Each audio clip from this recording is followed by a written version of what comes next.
Kami dari kelompok 1 akan membahas kasus deforestasi lahan memperparah banjir dan longsor di Sumatera. Sebelum kami masuk ke materi, kami akan memperkenalkan diri kami. Selamat menyaksikan. Perkenalkan, saya Stefania Dulagasi dengan NIM 461255035. Saya Zara Melani Hermanto dengan NIM 461255076. Perkenalkan, saya Nur Fadila dengan NIM 461255029. Saya Multazam Nur Hadijah dengan NIM 4612501. Saya Muhammad Fadlan Napisena dengan NIM 461251127. Assalamualaikum warahmatullahi wabarakatuh. Selamat pagi pemirsa. Saya Zahra akan menemani Anda dalam beberapa menit ke depan di Breaking News. Dalam berita kali ini, datang dari wilayah Sumatera yang sangat mengkhawatirkan di sepanjang tahun 2025.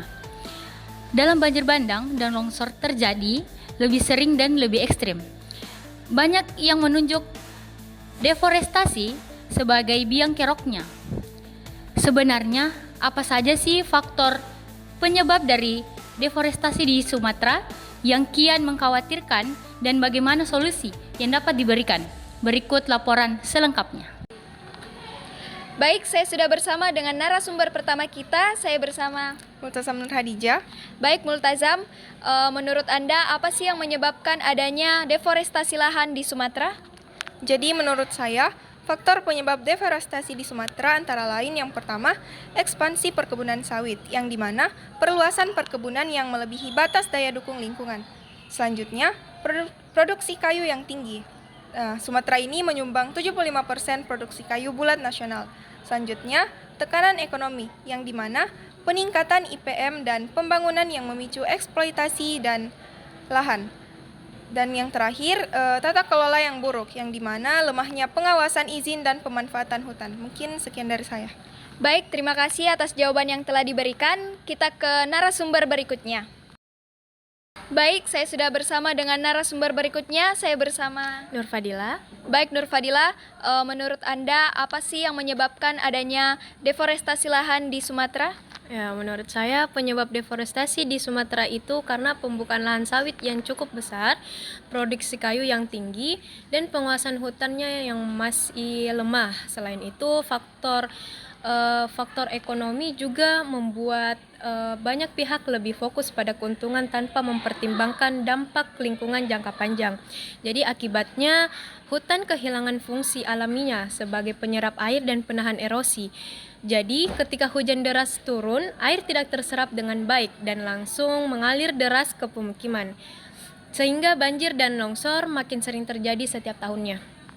Baik, terima kasih atas jawabannya. Saya ke narasumber yang terakhir. Baik, saya sudah bersama dengan narasumber terakhir kita. Saya Muhammad Fadlan Napisena. Baik, Fadlan, menurut Anda bagaimana solusi yang dapat diberikan terhadap kasus deforestasi lahan di Sumatera? Oke, solusinya itu ada dua. Yang pertama itu penegakan hukum tegas. Jadi kita memberikan sanksi tegas tanpa pandang bulu kepada pelaku perusakan hutan seperti penebangan liar dan perusahaan melanggar aturan, termasuk denda pencabutan izin dan pemulihan lahan ilegal agar kerusakan tidak semakin parah. Terus yang kedua adalah kewajiban reforestasi. Perusahaan tambang dan perkebunan wajib menanam kembali pohon di lahan yang digunakan. Tujuannya untuk memulihkan kondisi hutan, mencegah longsor dan menjaga ketersediaan air setelah kegiatan industri selesai. Saya. Baik, terima kasih atas solusi yang dapat diberikan. Baik, sekian dari penjelasan narasumber kita. Saya Stefani, saya kembalikan ke Zahra. Demikian laporan kami hari ini. Semoga kita semua bisa lebih sadar dan bisa lebih peduli terhadap lingkungan sekitar. Tidak terasa, saya telah menemani Anda dalam beberapa menit ini. Saya Zahra pamit undur diri. Wassalamualaikum warahmatullahi wabarakatuh. Sekian dari kelompok kami. Wassalamualaikum warahmatullahi wabarakatuh.